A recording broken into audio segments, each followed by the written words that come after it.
It's baffled scholars for 2 millennia. It is a puzzle made of multi-dimensional elements, an enigma with roots that reach back to the dawning of time, perhaps before. Daniel explained part of it. Ezekiel and Isaiah had glimpses into it. John saw it all for the time of the end. That time is now. Join Derek and Sharon Gilbert on a journey that spans the course of history, from Eden to Mount Hermon, from Hermon to Babel, from Babel to Rome, from Rome to the cross, and from there to us. Biblical prophecy is coming true before your eyes, and to understand it, you must discern the times both then and now. It's time to unravel the threads of this all-encompassing prophetic paradox. It's time to unravel Revelation. Welcome to Unraveling Revelation. I'm Derek Gilbert. I'm Sharon Gilbert, and you can see our set's a little bit different today. We've put a table here so we can have our devices and see them a little bit better. So we're going to see how this works. Also, you'll notice that, again, I'm not wearing any eye makeup, but blinking a little bit, so I think some of the lights in the barn are irritating my eyes. Yeah, Sharon's been dealing with this for months. We really started on last summer, didn't it? Well, yeah, it's been going on for about a year. I've noticed that my right eye was watering a lot, and it would get really irritated easily, and then I would notice my visual acuity was less than it normally is, and normally with reading glasses I see pretty well, and I can drive without glasses at all. But as you can see, I'm blinking a lot. It's because my eyes are just kind of irritated, so I don't wear a whole lot of makeup anymore. Did slap on some lipstick, so there's that. But anything close to my eyes complain. But I'm going through treatments. If you watch the Armored Sheep podcast, usually on Wednesdays is when it goes up. That's my podcast, my new one. I have talked about it on the air a lot. Yeah, and you can get that on our app, which you can download for free, gilberthouse.org/app, or unravelingrevelation.tv/app. You can find it there for iOS, Android, Amazon, Kindle Fire phones and tablets. We've also got versions for smart TVs, Roku, Apple TV, Amazon Fire TV as well, Fire Stick. So if you've got a smart TV or a set-top box, please add the GHTV, the Gilbert House Ministries app, to that device, and that will bypass the gatekeepers of big tech who may occasionally take offense at something I'll say on my podcast, because I deal more with politics there, or at least more often, and sometimes that results in things that violate community standards. Not intentionally, sometimes they go way back years to try to find something. So anyway, download the app, and you're always going to find us. Yeah. It occurs to me that I could got put on a cap. Yes. PID radio hat. There you go. Yeah. This is too big, but it does shield your eyes, and that is, it really a does. blessing. Don't you wish you had one of these? Thank you for your support. We truly appreciate that. That allows us to continue producing these, and it basically allowed for the creation of this space. This was a pole barn, a metal shop building, until about a year ago when we began programming. A little over a year ago, we began producing programs here, and it was all due to your generosity, and we do thank you for that. So as we're recording this today, we're recording, just to timestamp this, recording this on Thursday, February 6th. It was less than 48 hours ago that President Donald Trump came out with a radical new proposal for Gaza. Oh, yes, and he was standing next to Benjamin Netanyahu at the time, and that he announced it, and Netanyahu looked a bit surprised, to say the least, but he has since come out and said, you know what, that makes a lot of sense. Yeah, he seemed to endorse a scaled-back version of what President Trump was talking about on Tuesday evening. And the president was reading from prepared remarks. It was not off the cuff. So this was clearly something that he'd been thinking about for some time. Mm-hmm. And what he proposed, what he said was the United States would go in, would help to rebuild Gaza, said we would own it. Now the question is, does he mean the United States would actually take ownership, like title and deed to Gaza, or simply take responsibility for? Well, now, I'm trying to look into his head, which is a scary place because there's a lot of stuff going on in there right now. Very crowded. But I would think that what he means is, because he's talked about essentially starting from scratch, and this is what a lot of people on the left get upset about, because he talks about taking everything down, going down to nothing, razing, R-A-Z-E, everything that is there, and then building it into the Riviera of the Middle East, which is what it could have been. Yeah. Yeah. The location there is phenomenal. Gaza's got some beautiful beaches, and the climate there is very similar to that of San Diego. So it's wonderful location. This could be a vacation destination. Gaza has been an important port in the Middle East for literally millennia. Yeah. It's why the Nabatean Arabs were so wealthy in the 1st century BC and in the first couple of centuries after the birth of Jesus. They controlled the spice trade coming up the west side of the Arabian Peninsula, going through Petra. Essentially the spice must flow. The Fremen, that's a reference to Dune, Frank Herbert's classic science fiction novel. But then they would send the caravans from Petra across the Negev to Gaza. And then spices would then be sent to the Greek world and the Roman world via ship. Gaza was a very important seaport.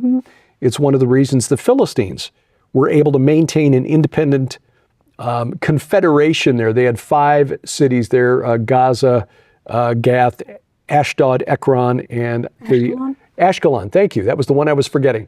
So they had also at Ashkelon, a very important port. The tragedy of Gaza is that after the Oslo Accords 30 years ago, Bill Clinton very famously shook hands with Yasser Arafat at the opening of Gaza International Airport, which now is unusable. Hamas, after Israel pulled its people out, some 9,000 Israeli settlers were taken out of the Gaza Strip, many of them against their will. This was by Ariel Sharon, prime minister at the time, back in 2005. And shortly after that, there was a very bloody coup where Hamas killed the operatives of of Fatah, which is the political party of the Palestine Liberation Organization, basically assassinated them and took violent control over Gaza. They've not had elections in Gaza in 20 years. So the people of Gaza have been under this oppressive government that's really just terrorists. Yeah, an oppressive government, and it's not the Israeli government, it's the Hamas government. And rather than developing Gaza into what it could have been with beautiful hotels and resorts and the people there could have benefited from a wonderful economy. As President Trump has called it, the Riviera of the Eastern Mediterranean. It could have been like Monaco. I mean, not that we're in favor of, casinos or anything like that, but the fact is that economic development based on tourism could have elevated the lives of the Arabs of Gaza to a standard not seen elsewhere in the Arab world. But instead, Hamas turned it into an armed encampment. There are videos shot by Hamas representatives of them tearing up their water pipes to turn those pipes into makeshift rocket launchers. Yes. So this... I think it is important to a terrorist organization to keep the people ignorant. Yep. And to keep them oppressed, but to blame it on someone else. Blame it on someone else, right. And we see this a lot. I mean, this is an age-old tradition with governments. The enemy is not us. It's that other. It's the other. It's the Jews. It's the other political party. It's, whoever. It's just name one, an outsider, somebody who's not you. Blame all your troubles on them. Governments have been doing this for literally thousands of years. So what Gaza is right now, as President Trump said, is essentially a demolition site. The buildings in most of the occupied areas, because Hamas has been using them as cover for its terrorist organizations, hospitals, schools, mosques, churches, Israel, to try to take out those who were doing violence against Israeli civilians, has destroyed a lot of the infrastructure of Gaza. Well, may I mention then, when we're talking about infrastructure, the infrastructure of Gaza, yes, we're also going to have to replace and renew the infrastructure in Ukraine and other parts of the world, in Syria. Right. And parts of Lebanon as well. I think that this may be one of the reasons. Now, I may be wrong. I think it may be one of the reasons that President Trump is trying to find where our government wastes money, but more than that, where our government uses taxpayer dollars to undergird organizations that are oppressing others. Yeah. And to undermine other governments. Exactly. Not just through terrorist organizations, but also through the media. Yes. Oh, lots of money. Right, yeah. It's perhaps coincidental, but perhaps not, that a left-leaning news site, Politico, missed payroll this past week after the federal government shut down foreign aid going through U.S. aid in particular, but foreign aid payments through the State Department as well. And it came out that Politico had taken the initial report was $8 million, but it has now come out as more like $32 million from U.S. aid, which is supposed to be, this was created by President Kennedy back in 1963 by executive order to coordinate foreign aid that had just been authorized by the U.S. Congress. And over the past 60 years, it has been twisted into a slush fund, USAID operating as an independent entity, not under the control of the State Department, to finance non-government organizations that are often working against the wishes of the countries in which those non-government organizations operate. So that is also something that President Trump is trying to do. But coming back to Gaza, I mean, the world has just basically condemned the idea. But the fact is this, going back to the 1930s. Sorry, my device is frozen. So you continue talking. Okay. I wanted there, finally went to it. Yeah. Because I was trying to confirm another organization that has been defunded through many, many government entities. And what that is the NOAA. NOAA, okay. Democrats concerned that DOJ is targeting NOAA, according to sources. Yeah. NOAA's IT systems had been locked to this team that Elon Musk has tasked with finding out all of these hidden money transfers. And NOAA finally had to give them the keys, essentially. Yeah. And this, I would bet that it's still digging past various firewalls and things to get to the truth. Right, and they've had to go through this with the Department of the Treasury to find out that the Treasury Department employees had been told, authorize all payments, do not deny any payments, even payments that are going to known terrorist organizations. The Department of the Treasury was sending those out, even to organizations that were knowingly scamming the government from the payroll protection program during the COVID lockdowns. There were foreign crime syndicates that had submitted fraudulent claims for payroll money from the United States government, and the Treasury they just told, just approve them all, send them through. So the Department of Government Efficiency, DOJ, the Elon Musk organization, getting its hand on those keys. And again, some of the payments that are being stopped are the U.S. aid payments that have been used, and it's known that in some nations the U.S. aid was essentially a cutout or a front for the Central Intelligence Agency. Now, for those who don't know, U.S. aid was started by the late President Kennedy, right, in the 60s, 1963, and I think it was great. And I know that his intention was not to support terrorist networks; it was to help third world nations. Right, that was the intent. Because in the early 1960s, the United States was basically the last Western nation standing after World War II. I mean, it was still only 15, 16 years after World War II, and the United States came through it relatively unscathed, unlike the UK, Germany, France, Italy. Even Japan had been bombed. They were rebuilding their infrastructure. Right, and there were nations that needed assistance. So the United States Congress authorized these foreign aid payments to help these other nations rebuild. But again, over the last 60 years, it's the U.S. aid, which was created by Kennedy to coordinate these programs, became a slush fund for radical left-wing radical left-wing programs. Now, he began that with an executive order, Right. didn't he? Right, which means President Trump, despite what it was Senator Jeff Merkley of, I believe, Massachusetts, said the president's not a king, he can't do this by executive order. It's like, yeah, it was created by executive order.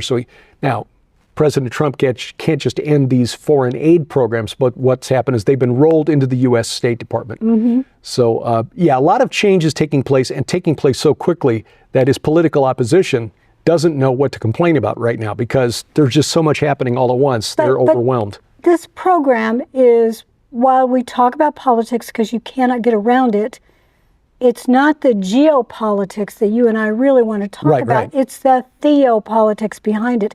And how that, frankly, why we would talk about that on a program called Unraveling Revelation. You and I talk about this kind of stuff on PID radio all the time. Right. You talk about it on 5 and 10. But why here? Yeah, well, that's a really good question, and we're going to hold that until after the break.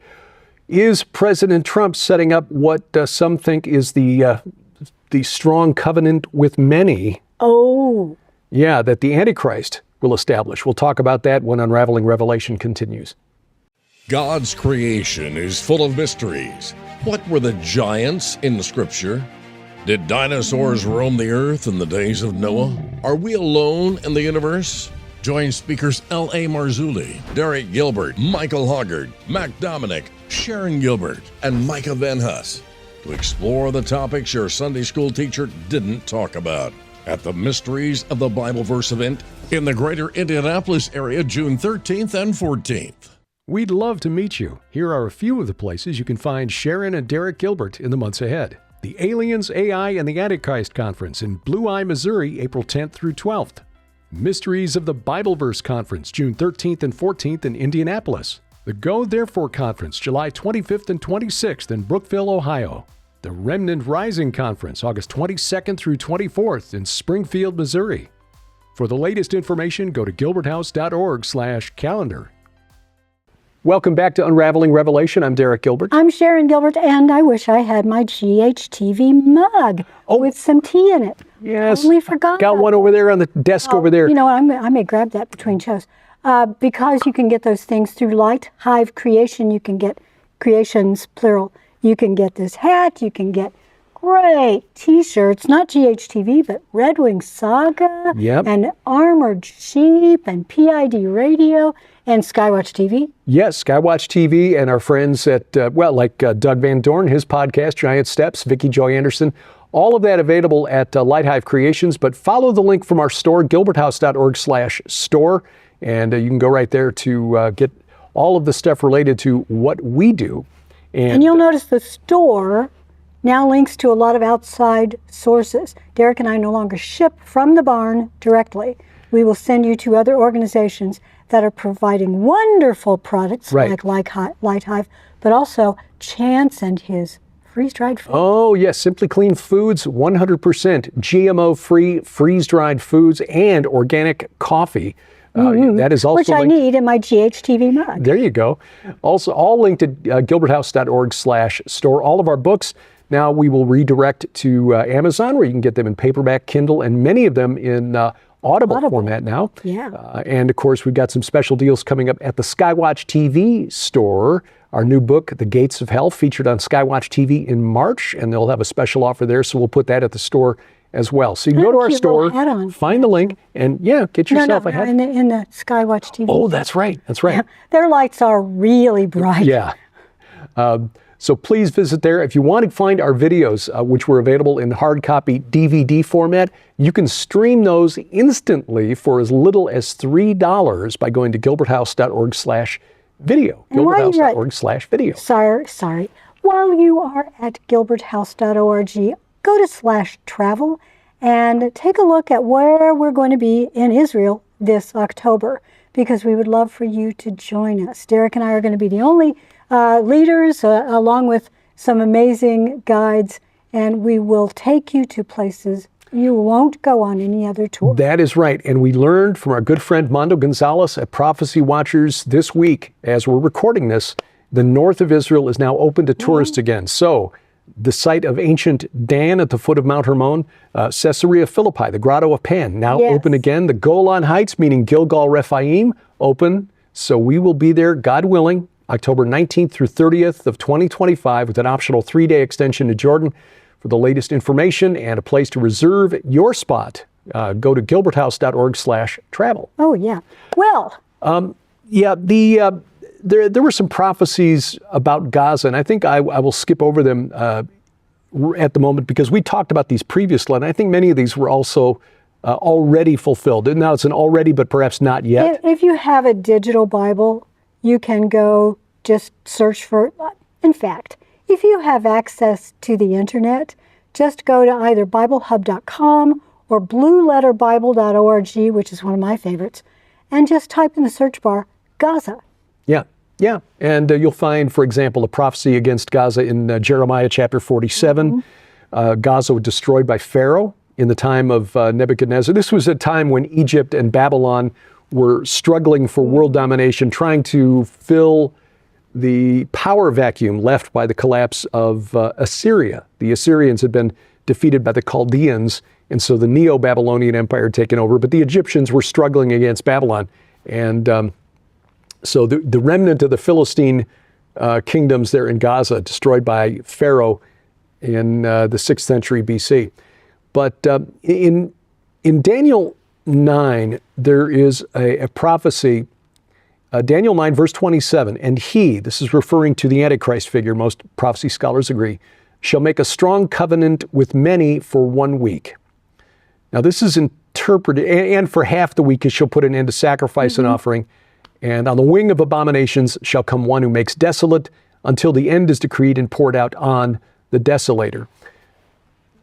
So in the context of 70 weeks. Right. This would be the final 7-year period. Right. And this has been interpreted as a strong covenant with Israel for 1 week, but it says strong covenant with many. The Septuagint agrees, strong covenant with many. So who are the many? It doesn't say Israel there. So it may not be a peace treaty with Israel. I think that's kind of reading into that. But there are those looking at what President Trump is setting up with the Abraham Accords. In fact, this came out during his first term in office, that the Abraham Accords were perhaps this strong covenant.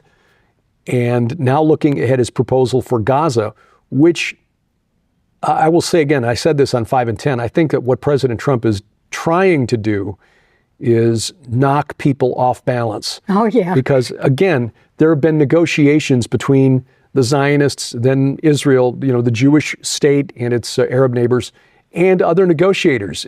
Europe was hosting this. England was hosting these negotiations back in the 1930s, trying to come up with a 2-state solution. He's famous for sort of throwing a wrench a spanner into the works. Yeah. And then coming in and going, no, actually, I wanted to just tighten this bolt. That's all I wanted to do. Right. And when you throw the spanner and everybody's off kilter and you come in and you say, no, all I wanted to do was this, they're like, well, yeah, let's all do that. Yeah. But if he'd started with that, they'd have said no. Well, exactly. When you negotiate, you don't open with the position you want to end with because the other party's going to try to get you to move back from your position. So you start with something and you know you're going to give on that position. And I think that's what Trump has done. Okay, we'll go in, we'll take it over. And now the Arab states in the region, which have, and quite frankly, none of them want to take Hamas or the Palestinian Arabs because looking back over the last 50 years, just 50 years, in the early 1970s, the PLO, the Palestine Liberation Organization, Yasser Arafat, tried to mount a coup against King Hussein of Jordan. And the Jordanian army went to war and forced the PLO out. They retreated and went to southern Lebanon, and within a couple of years, they had fomented a civil war in Lebanon. Hamas is an offshoot of the Muslim Brotherhood, which wants to reestablish the caliphate, which was based in Turkey. So the Arabs don't really want them around either. Egypt, in fact, had a Muslim Brotherhood government under Mohammed Morsi, who took over from Hosni Mubarak, and the Muslim Brotherhood was kicked out by the Egyptian military. And remember, Mubarak was removed. Yes. Removed. Right. from his office. Exactly. And so Morsi was kicked out with the Muslim Brotherhood overthrown by the army, led by General al-Sisi, who is now the president for life, apparently. So, again, the Arabs understand that when you bring in the Palestinian Arabs, you get trouble. And so they don't want them either. But do they want that, or do they want the United States, say, taking over Gaza and putting a big military base there? Well, yes, that is the question. It looked like when Biden was in there that he was going to try to put a military base there with that temporary bridge and all of that to bring in, food. Yeah. Which didn't work. It didn't work at all. It was a stupid idea. It was. But it looked to the Arabs, it looked to the Palestinians as if the U.S. were trying to come in and take over. Presently, the guardians of Gaza are a combination of Egypt and the Palestinian Authority. Yeah. That's not a good combo. No, there's some European forces in there, but the Europeans are, they're not pro-Israel, let's put it that way. It's sort of like going in and saying you're going to clean the house, but all you do is just throw the dirt around. Yeah. And it's still not, it looks a little different, but it still needs to be cleaned. Rearranging the deck chairs on the Titanic. Yeah. Again, it's what they've been doing for 90 years in the Middle East. The same thinking and hoping that there'll be a different result. Well, but President blaming Trump, it on the West. And blaming it on the West, Or Israel. So President Trump has come in and he has basically said, let's throw out those ideas. Let's try something radical and new. I think Benjamin Netanyahu realizes that what President Trump suggested is not practical, not workable, but is just a starting position. Mm-hmm. Is President Trump the Antichrist? No. For one thing, he's not young enough. He's too divisive. Oh, the Antichrist is not going to be divisive at all. I think he's going to be loved by everybody, even people on the right. Yes. Because the Bible says even the elect would be fooled if it were possible. Exactly right. So President Trump is too divisive, and he's too pro-Israel. Remember, the Antichrist is going to lead the world against Israel. He may start out pro-Israel, though. He may, in order to get support. They will welcome him as the false Messiah, because anti doesn't mean opposite, it means false, Antichrist. Mm-hmm. So, yeah, I think that's what's going to happen. Yeah. He will be welcomed by religious Jews. He'll be welcomed by Muslims, Christians, Hindus, Buddhists. The whole world will think he's absolutely wonderful. And then he's going to say, we need to stop the Israelis from doing this thing that they're doing and lead the world to war.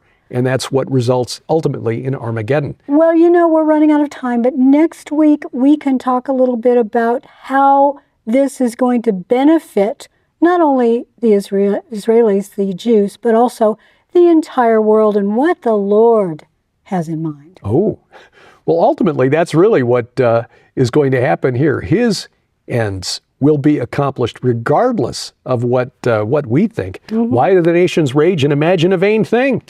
Well, because they haven't read the book of Revelation. Thank you for watching. This is Unraveling Revelation. Unraveling Revelation is a viewer-supported outreach of Gilbert House Ministries. Follow us online at unravelingrevelation.tv and gilberthouse.org. Contact us through our websites or drop us a line at P.O. Box 78, Crane, Missouri 65633.